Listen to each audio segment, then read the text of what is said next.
السلام علیکم ویوز، میرا نام عطاء الرحمن اور آپ دیکھ رہے ہیں عطاء بخاری یوٹیوب چینل۔ قرآن کریم کی مسلسل ایکسپوزیشن کے سلسلے میں آج ہم سورہ البقرہ کی آیت نمبر 253 کی ایکسپوزیشن کریں گے۔ تو اس کے شروع میں میں اللہ کا شکر ادا کرتا ہوں کہ اب تک ہم 252 یعنی 252 آیات کو کور کر چکے ہیں، اور یہاں پر یہ جو 253 کی جو آیت ہے، یہاں پر 2 سپارے ختم ہو چکے ہیں اور تیسرا پارہ آج کے ویڈیو سے شروع ہو رہا ہے۔ جو 253 کی آیت ہے، اس سے تیسرا پارہ شروع ہو رہا ہے۔ تو الفاظ ہیں تلک الرسل، یہ سب رسول ہیں، یعنی رسولوں کا ذکر کر کے کہہ رہا ہے کہ یہ سب رسول ہیں۔ تو اس کا مطلب یہ ہے کہ تمام رسول منصب رسالت کے لحاظ سے برابر ہیں، ان میں کوئی فرق نہیں ہے۔ یہ اس کا مطلب ہے تلک الرسل، کہ وہ جو منصب رسالت ہے اس میں تمام رسول برابر ہیں، کوئی ان میں فرق نہیں ہے۔ لا نفرق بین احد من رسلی، اللہ کے رسولوں میں فرق نہیں کیا جا سکتا۔ تو اس کا معنی یہ ہو گیا۔ آگے کہتا ہے کہ فضلنا بعضهم علی بعض، یہ ہے تھوڑا سا جملہ جو وضاحت طلب ہے، ہم اس کے اوپر اس کی وضاحت دیتے ہیں کہ اس کا کیا معنی ہے۔ ہم نے ان میں سے یعنی ان رسولوں میں سے بعض کو بعض پر فضیلت دی، یہ اس کے لفظی معنی ہو گئے۔ تو اس کا معنی جو اصل میں ہے وہ کیا ہے، جو اس کے اندر وہ یہ ہے کہ ان میں سے بعض کو بعض پر فضیلت حاصل رہی، یعنی ان کی جو تعلیم کا دائرہ اثر اور اس کا جو نفاذ ہے، اس کے لحاظ سے بعض کو بعض کے اوپر فضیلت رہی۔ وہ زندگی کے مختلف شعبوں میں مختلف فضیلتوں کے حامل تھے۔ اب یہ دیکھیں یہ کیا چیز کہہ رہا ہے قرآن کریم۔ ہر انسان کے جو مزاج ہوتا ہے، اس کے اندر صلاحیتیں ہوتی ہیں، وہ مختلف ہوتی ہیں، ان کے رجحانات ایپٹیٹیوڈ مختلف ہوتے ہیں، اور پھر آگے زمانے کے تقاضے بھی۔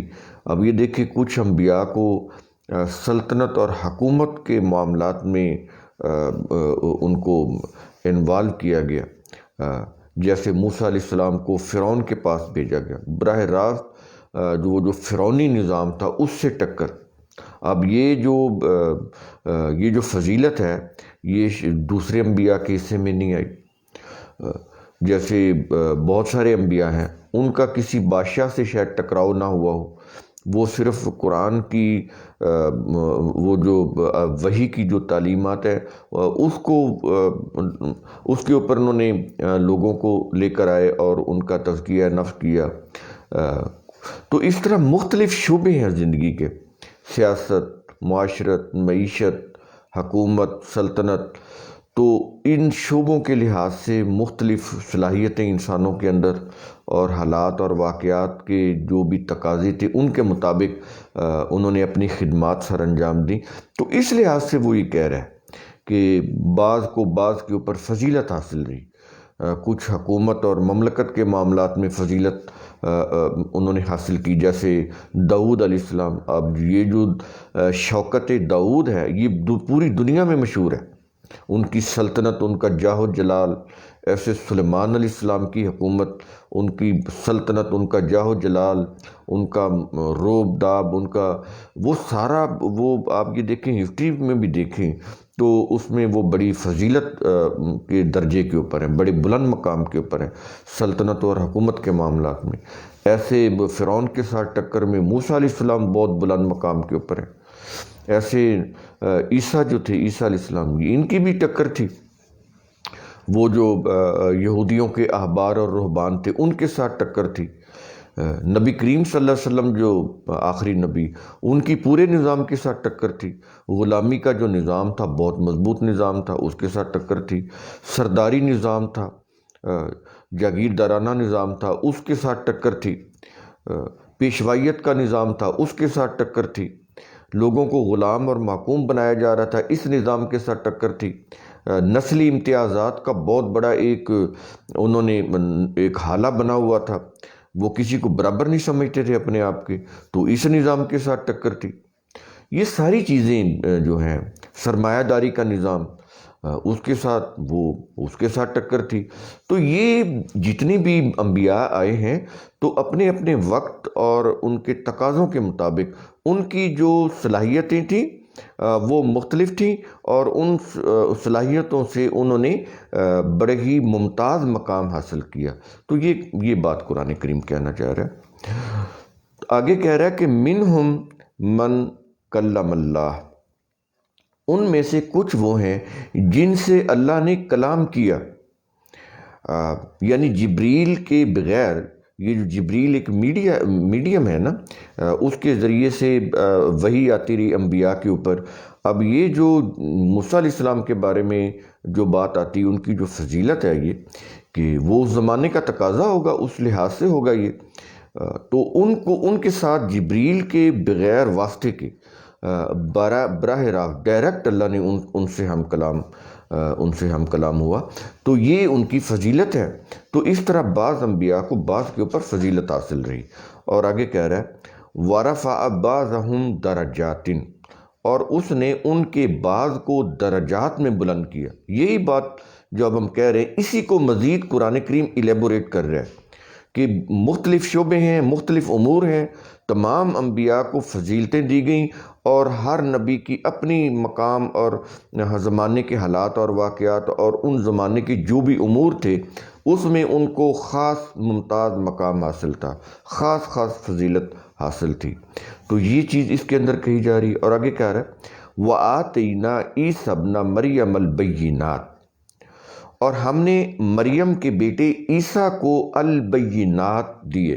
یہ البینات کیا ہوتے ہیں؟ واضح دلائل، اس کو عربی کے اندر البینات ہوتے ہیں، جو بالکل جن کا کوئی توڑ ہی نہ کیا جا سکے، ایسے دلائل، ایسی ریزننگ کہ اس کے سامنے تمام دلائل جو ہیں کفر کے، باطل کے، وہ دم توڑ جائیں، اتنے واضح دلائل، تو ہم نے ان کو وہ دیے۔ یہ قرآن کریم کی جتنی بھی آیات ہیں یہ البینات ہیں، یہ ایسے دلائل ہیں کہ آپ جب ان کی بات کرتے ہیں تو پوری دنیا کے آپ فلاسفر اکٹھا کر لیں، وہ اس کے مقابلے میں، اس کے رد میں کوئی دلیل نہیں لا سکتے، تو اس لیے ان کو البینات کہتا ہے قرآن کریم۔ اور آگے کہہ رہا ہے کہ وَأَيَّدْنَاهُ بِرُوحِ الْقُدُسِ، اور ہم نے عیسیٰ کو روح القدس سے قوت دی۔ یہ وَأَيَّدْنَاهُ، یہ اید ہاتھ کو کہتے ہیں، یعنی یہ عربی کا محاورہ ہے۔ اب یہ دیکھیں الفاظ بنتے کیسے ہیں، کوائن کیسے ہوتے ہیں، کہ ہم نے عیسیٰ بن مریم کو اپنی روح القدس کے ساتھ قوت دی۔ یہ روح القدس کیا ہوتا ہے؟ وہی دیکھیں، ہمارے ہاں جو روح کے معنی ہیں اور آگے پھر اس سے روحانیت بنی، قرآن کریم کے اندر یہ کانسیپٹ نہیں ہے۔ روح کا مطلب انرجی ہے اور روح کا مطلب وحی ہے، یہ دو ہی معنوں میں استعمال ہوا ہے قرآن کریم کے اندر۔ تو روح سے مراد کیا ہے؟ وحی کی قوت، تو یہ ہے۔ تو عیسیٰ کی جو قوت تھی وہ کیا تھا؟ اللہ کا قانون جو بذریعہ وحی ان کو دیا گیا۔ اب سمجھ آئی کہ قرآن کیا کہہ رہا ہے، کیا بات کر رہا ہے؟ تو وہ تو خیر اس کو دوسری طرف لے گئے، معجزات وغیرہ کی طرف، جو انہوں نے خود ساختہ اپنے ذہن سے بنائے۔ قرآن کریم ایسی کوئی بات نہیں کرتا۔ تو یہ روح القدس کے معنی آپ کو ضرور سمجھ آنے چاہیے۔ اس سے مراد وہی ہے۔ دیکھیں کسی بھی ملک کا جو قانون ہوتا ہے اس کے اندر بڑی قوت ہوتی ہے۔ آپ بھی کہتے ہیں کہ فلاں ملک کا قانون جو ہے بڑا طاقتور ہے، وہاں پر ٹیکس جو ہے، جیسے امریکہ ہے، امریکہ کے اندر کوئی بندہ ٹیکس کے نظام سے اسکیپ نہیں حاصل کر سکتا، اتنا مضبوط نظام ہے۔ تو کوئی بھی ملکی قانون ہو اس کے اندر ایک قوت ہوتی ہے۔ تو یہ جو وحی ہے یہ تو اس کا قانون ہے جو پوری کائنات کا کریٹر ہے، تو پھر اس کے اندر کتنی قوت ہوگی۔ لیکن یہ قوت اس وقت ظاہر ہوتی ہے جب اس کو اسٹیٹ کی سطح کے اوپر آپ امپلیمنٹ کر دیں۔ اگر یہ کتاب میں بند پڑی ہے تو پھر تو کوئی فائدہ نہیں۔